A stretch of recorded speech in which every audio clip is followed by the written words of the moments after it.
My sister is infertile, and I couldn't be happier. I, 28F, have an older sister, Angela, 30F, whom I have never liked. She always had to compete with me, but never in a normal sibling rivalry way. Throughout our entire lives, she seemed resentful of my existence, as if the spotlight couldn't perpetually shine on her. Consequently, she would step on everything I enjoyed. For instance, if I learned to play the piano, she had to learn it too. If I excelled at a subject, she would suddenly become a scholar in it. Even if I confided in my mom about having a crush, Angela would end up dating that boy within a week. I consistently informed my parents about her actions, but I was always disregarded with statements like, "Sisters copy each other, and you can't gatekeep what she likes." She consistently monitored the activities I engaged in and the clothes I wore, just so she could outdo me. If I wore a flannel, Angela would show up at school wearing an all-flannel dress. It was 2010, and that was the peak fashion trend in our school at the time. Angela consistently received more praise, even when I took the initiative to start an activity first. She was lauded simply because she outperformed me. My parents went to great lengths, even missing work, to attend all of her dance recitals. It seemed as though the world would come to a halt if they were absent. On the other hand, I recall only 2 instances when they attended mine, citing work obligations or other commitments. Angela took pleasure in this discrepancy, often making under-the-breath comments in our parents' presence. When they weren't around, she would express her disdain for me, emphasizing how I should give up because I would always be second to her.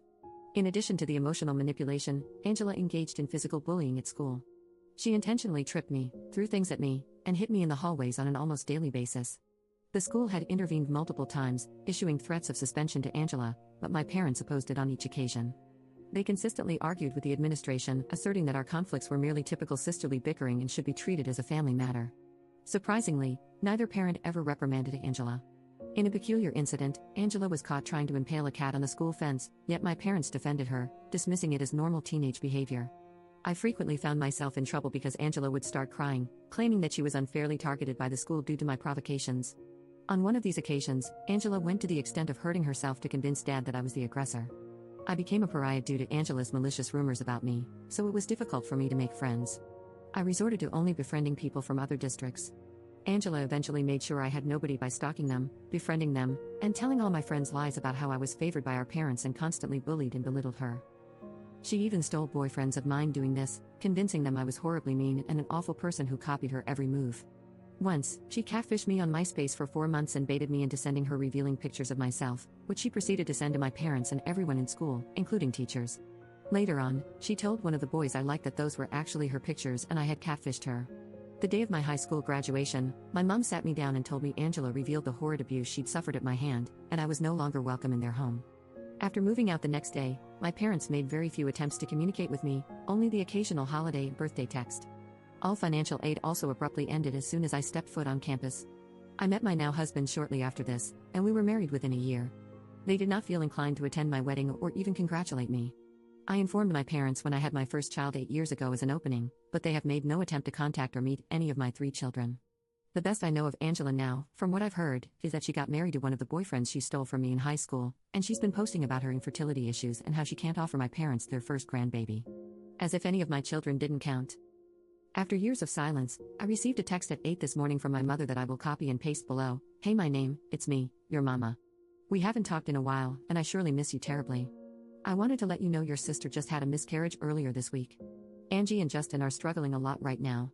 Send something a little sweet her way, I'm sure she'd appreciate it. Get back to me. I love you."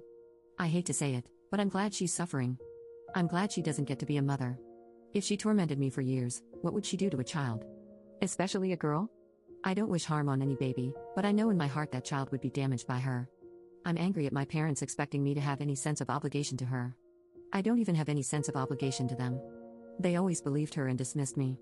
I was always the problem child, and it's strange how my mother can be so warm to me when asking me to do something for my sister. Also, the fact they cared more about my sister's now gone fetus more than my actual children, who wonder why they only have one set of grandparents. I feel some sort of guilt for it, but I refuse to offer any condolences to my destructive, narcissistic sister who has been justified in her bad behavior since birth. Maybe this will change her, help her develop empathy or any type of emotion that isn't hate or vindictiveness. If that happens, I would be more than willing to offer support, but until then, I feel nothing but a small inkling of happiness that she's hurt. Am I awful for this? Update 1. I decided not to respond to my mother.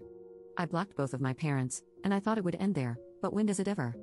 Wednesday morning, my messenger was being flooded with texts from my parents' siblings. Most of the messages consisted of me being told I needed to answer my mother's calls and how callous I was being. I proceeded to block all of them as well.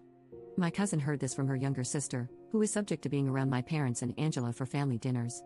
From her perspective, Angela kept calling Op an abusive ingrate because she wouldn't talk to Aunt Kathy. Aunt Kathy said they need to start inviting Op to family gatherings so she comes around to being a surrogate. It got weird right quick because Angela said she wants to use my husband's sperm so her kid is tall and has blue eyes. Then, Kathy was saying how they just need to be around her for like a year, then they can cut her off again or whatever. Angela kept saying Op is the only way she can have kids because she doesn't want to raise someone's trash baby. Hearing those messages made me want to hurl. Do they think my uterus is some fish hatchery that can be bought with some kind words and casserole? It's nice to know Angela is too much of a narcissistic prick to adopt though. I'm officially done with every single one of them. If they try to come around me, I will get a restraining order before they can even darken my doorstep.